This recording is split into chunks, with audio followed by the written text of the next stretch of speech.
Olá, sejam todos muito bem-vindos. Eu sou Bianca de Araújo Laureano e esse é o seu canal Justiça em Foco Notícias. Hoje, dia 17 de fevereiro de 2025, segunda-feira, está no ar o quadro Crimes que Ficaram na Memória. Você que acompanha aqui o nosso canal já sabe, né, pessoal? É dia de crimes que ficaram na memória e tem playlist.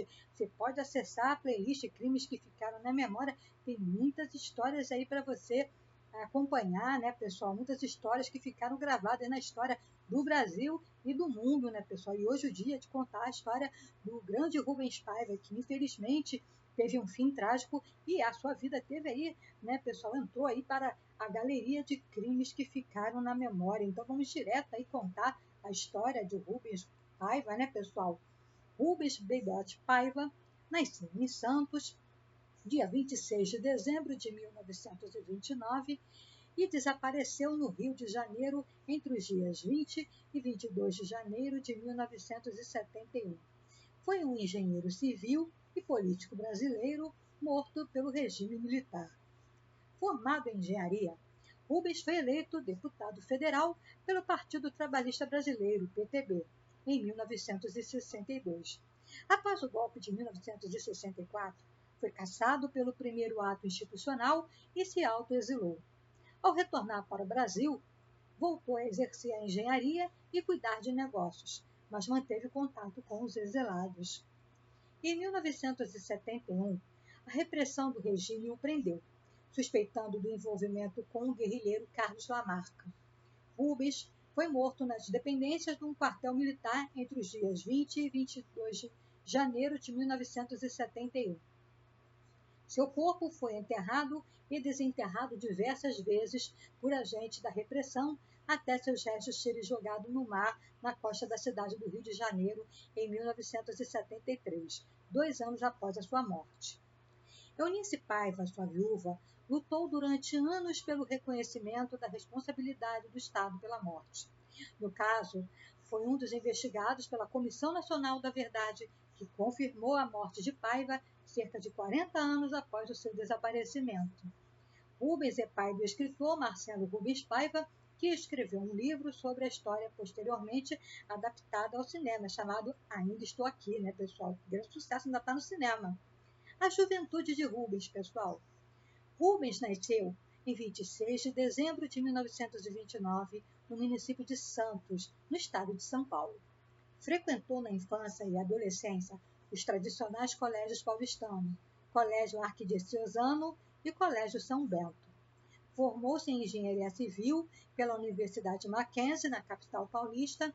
Esteve na universidade numa fase em que se vivia grande efervescência política, chegando a participar da campanha nacionalista O Petróleo é Nosso e mantendo presença ativa no movimento estudantil, sendo vice-presidente da União Estadual dos Estudantes. Paiva tinha uma irmã chamada Maria Lúcia Paiva. Seu pai, Dr. Jaime de Almeida Paiva, era advogado e dono de uma das maiores fazendas do Vale da Ribeira, a Fazenda Cariatá. Jaime Paiva foi prefeito da cidade de Eldorado Paulista em 2 ocasiões. Na primeira, em 1956 a 1959, e na segunda, em 1968, eleito pela Aliança Renovadora Nacional, partido aí, né, pessoal do regime aí, né, extremista, né, que a gente não pode falar o nome, infelizmente. Né? Filho do deputado, o escritor Rubens Paiva conta que o pai era brigado com o avô e, por isso, a família quase não frequentava a fazenda. Por conta disso, diz não saber muito sobre o avô, pois morava no Rio com os pais e a irmã.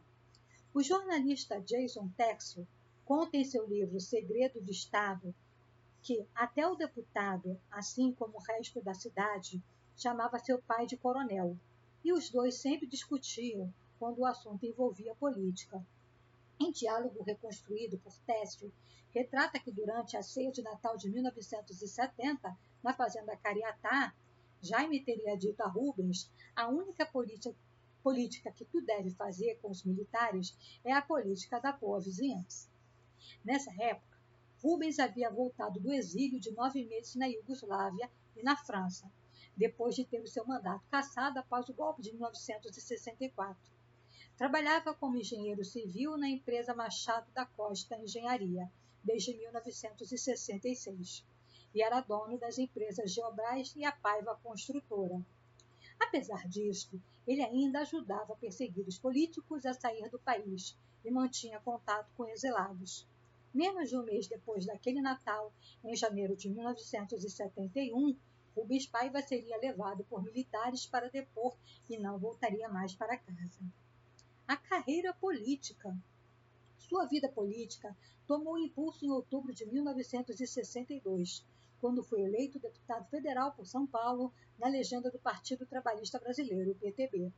Assumiu o mandato em fevereiro do ano seguinte e participou de uma comissão parlamentar de inquérito, uma CPI, criada na Câmara dos Deputados para examinar as atividades do Instituto de Pesquisa e Estudos Sociais, Instituto Brasileiro de Ações Democráticas, o IBAD. A instituição financiava palestrantes e escritores que escreviam artigos avisando sobre a chamada ameaça vermelha no Brasil.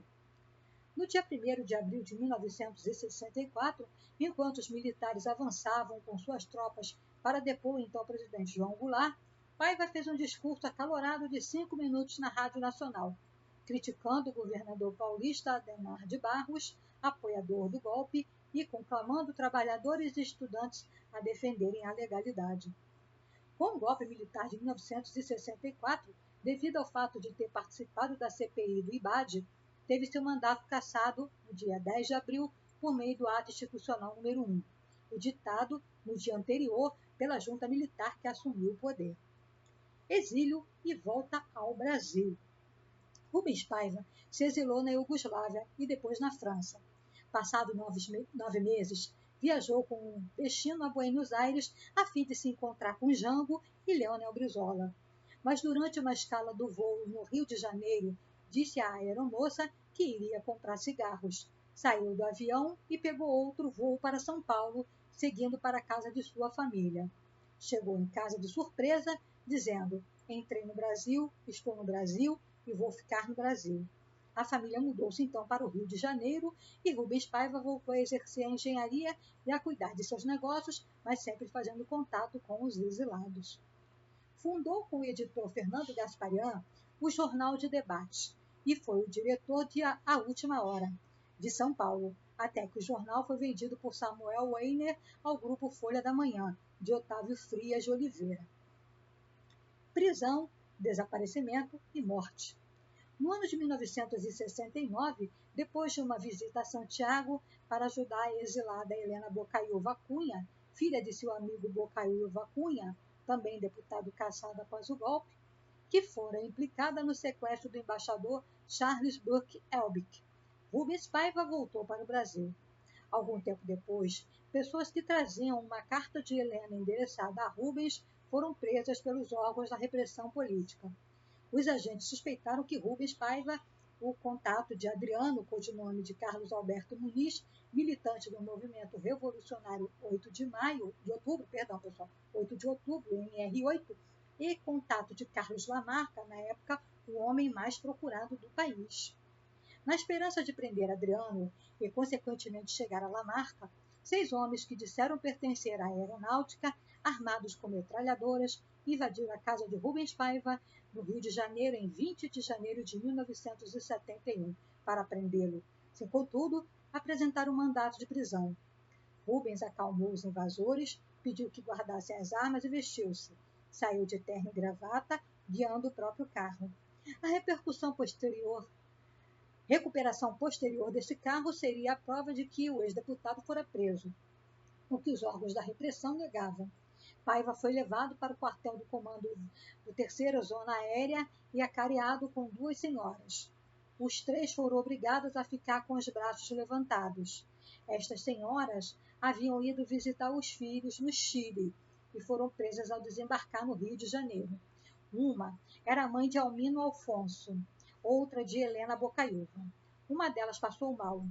Paiva amparou-a e então foi golpeado por um oficial e, depois de responder com um palavrão, foi surrado até ficar estendido no chão, vamos continuar contando aí a história de Rubens Paiva, pessoal. Mas eu quero convidar você, meu querido amigo, minha querida amiga, a se inscrever no canal Justiça em Foco Notícias e ativar o sininho das notificações para ficar por dentro dos nossos conteúdos. Deixe o seu precioso like, que é extremamente importante para nós. Assim o YouTube reconhece que os nossos conteúdos contêm relevância e os recomenda para quem não é inscrito no canal, pessoal. Deixa seu like, não deixa para mim não, deixa para o Rubens Paiva aí, pessoal. Deixa o like aí para o grande Rubens Paiva, né? E também seu comentário é extremamente importante para nós do canal Justiça em Foco Notícias. Deixe seu comentário e compartilhe esse conteúdo. Siga-nos nas redes sociais. Sim, pessoal, tem canal Justiça em Foco Notícias em todas as redes sociais. Fique à vontade, a casa de vocês. Aceito sugestões também de vídeos aqui, pessoal. Muito obrigada pelo carinho e eu quero te convidar a continuar assistindo o vídeo. Vamos continuar a falar sobre a vida do grande Rubens Paiva. Vamos continuar aqui, pessoal. Eunice, sua esposa, também foi detida no mesmo dia juntamente com sua filha de 15 anos, Eliana, e permaneceu incomunicável durante 12 dias. Eliana foi solta no dia seguinte, tendo sido deixada na Praça Sans Pena, na Tijuca. Entre o dia da sua prisão e o seguinte, Rubens Paiva foi transferido da 3ª Zona Aérea para o Destacamento de Operações Internas, o DOI-COD, no quartel da Polícia do Exército, onde teria sido novamente torturado. No caminho, reclamava que não conseguia respirar, mas chegou consciente ao quartel. Foi interrogado e à noite outros prisioneiros ouviram ele pedir água a um carcereiro. De madrugada, o médico do DOI-COD, Amilcar Lobo, foi chamado ao quartel e encontrou o prisioneiro nu, deitado numa cela no fundo do corredor, com os olhos fechados, o corpo marcado de pancadas e sinais de hemorragia interna. O médico aconselhou que o levassem ao hospital, mas o major que lhe acompanhava achou melhor retê-lo. Segundo o testemunho de Lobo, Paiva morreu por causa dos ferimentos sofridos em sessões de tortura. Segundo nota oficial dos órgãos de segurança à época, o carro que conduzia Rubens Paiva teria sido abalroado e atacado por indivíduos desconhecidos que o teriam sequestrado 2 dias depois de sua prisão. Assim, ele foi dado oficialmente como desaparecido. Nessa história, Paiva, que pesava mais de 100 quilos, teria sido capaz de sair do banco traseiro do Fusca que o levava pela porta esquerda, enquanto 3 militares teriam saído pela porta direita. Durante o tiroteio, teria se escondido atrás de um poste e depois corrido aproximadamente 25 metros até um dos veículos. Sua esposa, Eunice, tentou diversas vezes que o governo investigasse o desaparecimento do marido, foi ao Superior Tribunal Militar, ao Conselho de Defesa dos Direitos Humanos, sempre sendo barrada pelo endosso que o governo fazia do desaparecimento farsesco. No STM, foi barrada pelo general Jurandir de Bizarria Mamed, no Conselho pelo voto do ministro da Justiça. A versão falsa seria desmascarada apenas em 2014, depois de depoimento à Comissão Nacional da Verdade, feito pelo Major Raimundo Ronaldo Campos, que admitiu ter montado a versão com a ajuda de 2 companheiros, incendiando e atirando no suposto Fusca, na qual Paiva teria sido resgatado por subversivos para que ele assim fosse encontrado, confirmando a versão oficial de resgate. Em carta enviada ainda em 1971 ao Conselho de Defesa dos Direitos Humanos, com base em relato de testemunhas, Eunice Paiva contou que provavelmente seu marido começava a ser torturado no mesmo dia da sua prisão, durante o interrogatório realizado na sede da 3ª Zona Aérea, localizada junto ao aeroporto Santos Dumont, no Rio de Janeiro, à época, sob o comando do brigadeiro João Paulo Burnier. Em 1996, após sancionada a chamada Lei dos Desaparecidos, pelo então presidente Fernando Henrique Cardoso, foi emitido o atestado de óbito do ex-deputado, ficando assim reconhecida oficialmente a sua morte. O corpo, entretanto, nunca foi encontrado.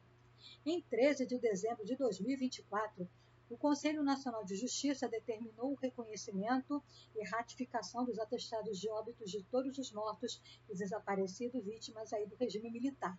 Em atendimento a esta determinação, o cartório da Sé, no centro da capital paulista, fez constar no atestado de óbito de Rubens Paiva a seguinte causa-mortes: não natural, violenta, causada pelo Estado brasileiro no contexto da perseguição sistemática à população identificada como dissidente político do regime, instaurado em 1964. Esclarecimento da morte. Em fevereiro de 2014, a Comissão Nacional da Verdade apontou que a morte de Rubens Paiva foi o ex-tenente do Exército Antônio Fernando Ruges de Carvalho, oficial do Centro de Preparação de Oficiais de Reserva, ligado ao Centro de Informações de Segurança da Aeronáutica. Através de depoimento de outro dos envolvidos, o coronel da reserva, Armando Avólio Filho, ex-integrante do pelotão de investigações criminais da Polícia do Exército, presente ao interrogatório e tortura de Paiva, a morte do ex-deputado se deu nas dependências do Destacamento de Operações de Informações, o DOI, do 1º Exército, na Rua Barão de Mesquita, na Tijuca, na zona norte do Rio de Janeiro. Por seu trabalho na repressão aos subversivos, o tenente Ruges de Carvalho, já falecido, foi condecorado com a Medalha de Pacificador em 1971. Sob condição de anonimato, o jornal O Globo publicou o depoimento de militares envolvidos no caso em março de 2014. Depois de morto no quartel da Polícia do Exército, entre 20 e 22 de janeiro de 1971, o corpo de Paiva foi, a princípio, enterrado em um lugar ermo no Alto da Boa Vista, próximo à Avenida Edson Passos, mesmo local onde seu carro seria encontrado incendiado, numa operação levada a cabo por oficiais e sargentos do Exército. Dali foi retirado, posteriormente, pelo temor de que obras iniciadas na avenida acabassem descobrindo o corpo, e enterrado nas areias da Praia do Recreio dos Bandeirantes, zona oeste da cidade, então em um lugar praticamente desabitado. 2 anos depois, sob ordens do gabinete do ministro, o militar responsável pela operação, o então capitão do Exército Paulo Maiantes, também envolvido com a tortura e morte e desaparecimento de presos políticos na chamada Casa da Morte, em Petrópolis, comandou uma equipe de busca na área, formada por cerca de 15 outros militares em roupas civis. Entre eles o capitão José Brent Teixeira, parceiro de diversas outras operações, e o sargento Jairo de Canaã e Iraci Pedro Itaramitense Correia. Essa equipe encontrou os restos do corpo ensacado de Paiva enterrado depois de 15 dias cavando buracos na areia disfarçados de turistas. Eles retiraram seus restos, foram transportados num caminhão até o Yacht Clube do Rio de Janeiro, onde foram embarcados numa lancha, levados até o alto mar e lançados no oceano no momento propício das correntes marinhas. Num depoimento posterior à Comissão Nacional da Verdade, Malhães negou ter participado pessoalmente desta missão. Responsabilização.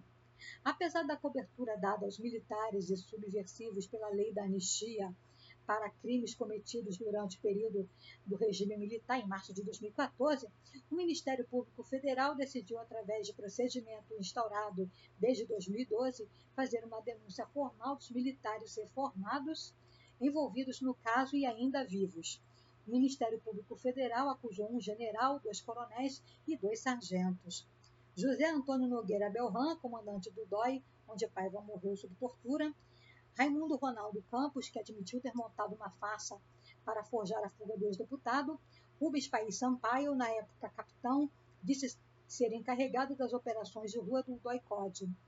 Jaci Jurandir Odestoff, irmãos e ex-sargentos envolvidos na fraude do incêndio do automóvel aí do Paiva, né, pessoal? Em 26 de maio de 2014, a Justiça Federal aceitou a denúncia do Ministério Público contra 5 militares, tornando-os réus pelos crimes de homicídio triplamente qualificado, ocultação de cadáver e associação criminosa, além de fraude processual, para 3 deles. Além da prisão, o MPF pedia a cassação das aposentadorias e a anulação de medalhas e condecorações obtidas por eles.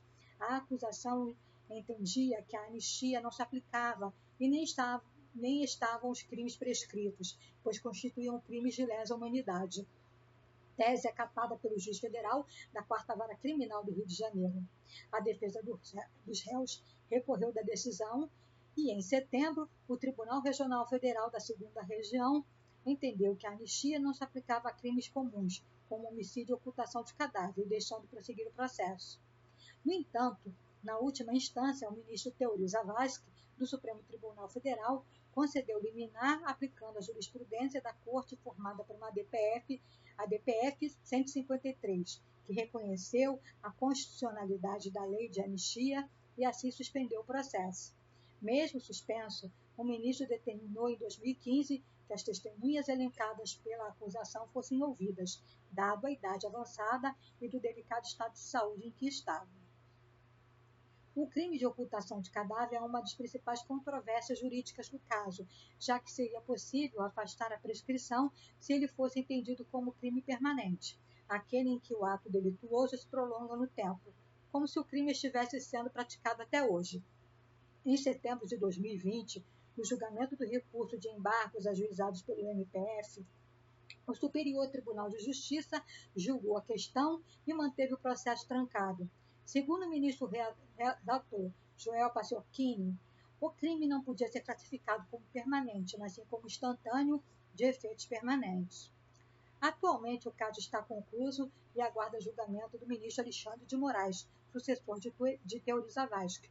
Além disso, após a sentença da Corte Interamericana de Direitos Humanos, no caso de Gomes Lund, uma outra ação foi ajuizada no STF, a ABPF 320, pedindo novamente o afastamento da lei da anistia, o que pode afetar o caso de Paiva.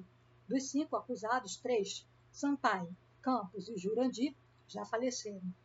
Por outra via institucional, o Conselho Nacional dos Direitos Humanos anunciou a reabertura da investigação sobre a morte de Rubens Paiva em 2 de abril de 2024. A reabertura foi aprovada por 6 votos e 1 abstenção. O Conselho é um órgão do Ministério dos Direitos Humanos e da Cidadania e sucessor do Conselho de Defesa dos Direitos da Pessoa Humana, que chegou a analisar o caso ainda em 1971, durante o regime militar. Na época, a votação sobre a abertura da investigação ficou empatada e, por fim, decidida por voto de Minerva, do então ministro da Justiça, Alfredo Busadi, arquivando o caso.